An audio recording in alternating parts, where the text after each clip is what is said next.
गजाननं भूतगणाधिसेवितं कपितजम्बो फलचारुभक्षणम् उमासुतं शोकविनाशकारिकं नमामि विघ्नेश्वरपादपङ्कजम्।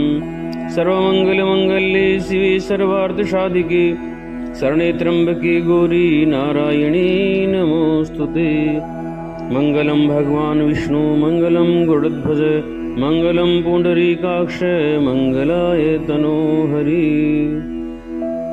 आओ मनमोहना आओ नंद नंदना आओ मनमोहना आओ नंद नंदना गोपियों के प्राण धन राधा जी के रमणा गोपियों के प्राण धन राधा जी के रमणा। विष्णु भगवान की जय, तुलसी मैया की जय, शालिग्राम भगवान की जय। कार्तिक महात्म 16वां अध्याय। इतनी कथा सुनने के पश्चात नारद जी ने कहा कि हे राजा पृथु, अब मैं आपको भगवान के मंदिर में दीपदान करने का तथा झाड़ू लगाने का महत्व सुनाता हूँ, जो एक समय मुझे ब्रह्मा जी ने बताया था। अत्यंत गोपनीय इस कथा को आप ध्यान पूर्वक सुनिए।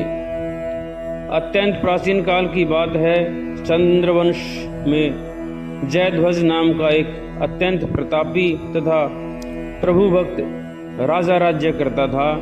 वह प्रतिदिन भगवान के मंदिर में जाकर स्वयं झाड़ू लगाता तथा दीप जलाया करता था। एक दिन वितिहोत्र नामक राजपुरोहित स्वयं राजा को ये कार्य करते हुए देखकर विस्मय से पूछने लगे कि हे राजन, भगवान को प्रसन्न करने के लिए और भी अनेक भक्ति युक्त कार्य हैं, फिर मंदिर में स्वयं सफाई करने तथा दीप जलाने में इतनी अधिक श्रद्धा का क्या महत्व है, क्या रहस्य है। राजा ने हाथ जोड़कर अत्यंत विनम्र भाव से कहा कि महाराज, इस संबंध में मेरे पूर्व जन्म का एक अत्यंत विस्मयकारी इतिहास है, जो भगवत कृपा से मुझे इस जन्म में भी याद है। यदि आपका आदेश हो तो यह घटना मैं आपको सुनाऊं। पूर्व जन्म की वह घटना सुनाते हुए राजा जयध्वज ने कहा, सतयुग में सौरोचिस मनवंतर में वेद वेदांगों का जानने वाला एक ब्राह्मण था, जो अत्यंत विद्वान होते हुए भी दुष्कर्मों में लिप्त रहता था। उसके खोटे कर्मों के कारण उसके बंधु बांधवों ने उसका परित्याग कर दिया था। एक दिन भूख प्यास से अत्यंत दुखित हो वह घूमता फिरता नर्मदा नदी के तट पर जा पहुंचा और वहीं पर उसने अपने प्राण त्याग दिए। उसकी स्त्री भी व्यभिचारिणी थी, अतएव उसके बंधु बांधवों ने उसे भी घर से निकाल दिया था। उसी के गर्भ से अत्यंत पापी मैं उत्पन्न हुआ था। उस जन्म में मेरा नाम दंडकेतु था।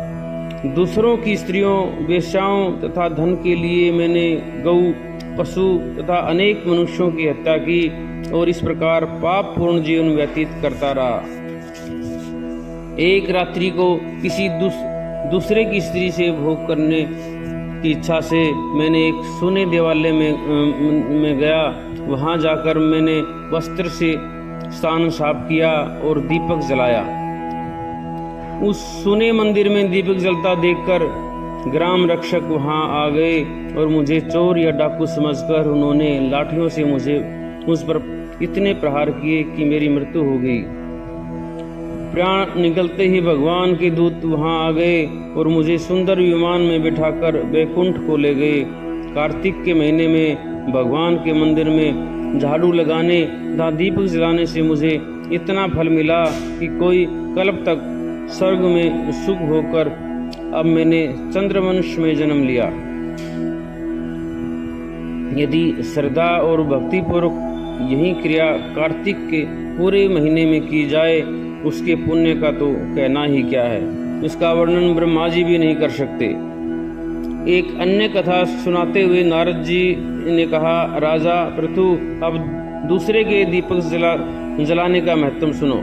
मनु वंश के प्रतापी राजा रेवत के पुत्र भद्रबुद्धि के पुत्र का नाम सुदर्शन था। नाम के अनुरूप ही सुदर्शन अत्यंत सुंदर और पराक्रमी था। भद्रबुद्धि की राजधानी नर्मदा के तट के समीप महेंद्र पर्वत पर थी। एक बार शिकार खेलने के लिए सुदर्शन अपने साथियों के साथ वन में गया। घूमते फिरते हुए उसने नदी के उस पार एक सुंदर कन्या को देखा तो साथियों को वहीं छोड़कर घोड़े पर सवार होकर तत्काल नदी के उस पार जा पहुंचा। वहां उस रूपवती कन्या को देखकर सुदर्शन उस पर मोहित हो गया। कन्या भी उस अत्यंत सुंदर बलशाली वीर पुरुष को देखकर लज्जा को प्राप्त हुई, अर्थात उससे प्रभावित हुई। सुदर्शन ने शालीनता पूर्वक उस कन्या से उसका परिचय पूछा। तब उस कन्या ने बतलाया कि वह गौड़ राजा की पुत्री है और उसका नाम मदन नालसा है। अपनी सखियों के साथ क्रीड़ा करने के लिए वह यहाँ पर आई है। उसके बाद स्वेच्छापूर्वक उन दोनों ने गंधर्व रीति से वहीं पर अपना विवाह कर लिया और कुछ समय तक नर्मदा नदी के तट पर विहार करते रहे। फिर अपने घर पर आकर वे दोनों आनंद पूर्वक रहने लगे। कुछ समय बाद राजा भद्रबुद्धि अपने पुत्र सुदर्शन को राज्य सौंपकर स्वयं वन में चले गए। राजा बनने के बाद सुदर्शन बड़ी कुशलता पूर्वक राजकाज चलाने लगा। रानी मदनालसा सदा अपने पति को विष्णु भगवान की पूजा आराधना करने का उपदेश करती रहती थी। इस प्रकार वे दोनों ही भगवान के अनन्य भक्त बन गए। राजा सुदर्शन ने रानी की प्रेरणा से भगवान का एक स्वर्ण मंदिर बनवाया।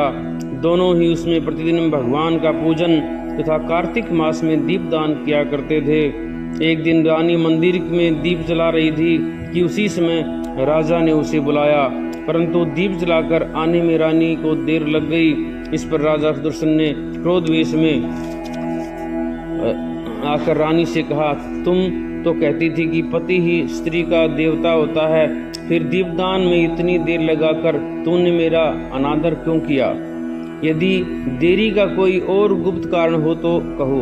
तब सती साध्वी मदनालसा अत्यंत स्नेह युक्त वचनों से बोली, हे महाराज, मैं दीपदान का महत्व आपको बताती हूँ। अब आप ध्यानपूर्वक मेरे वचनों को सुनिए।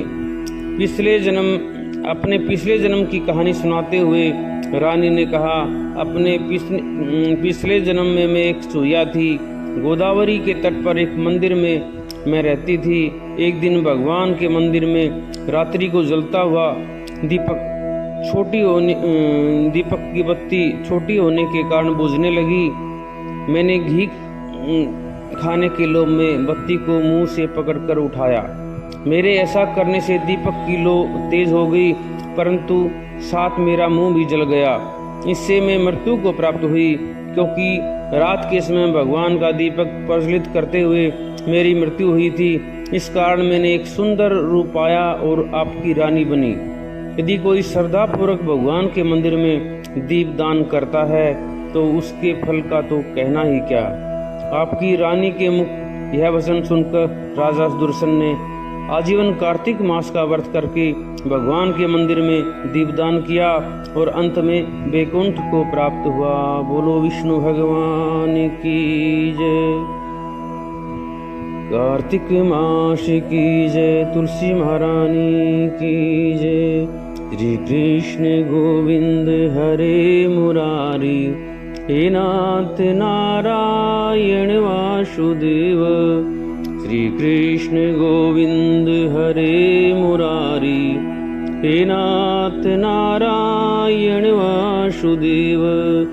हे नाथ नारायण वासुदेव, हे नाथ नारायण वासुदेव। हे नाथ मेरी यही प्रार्थना है, हे नाथ मेरी यही प्रार्थना है। भूलूं न नाम कभी तुम्हारा। श्री कृष्ण गोविंद हरे मुरारी, हे नाथ नारायण वासुदेव। लो गोविंद भगवान की जय।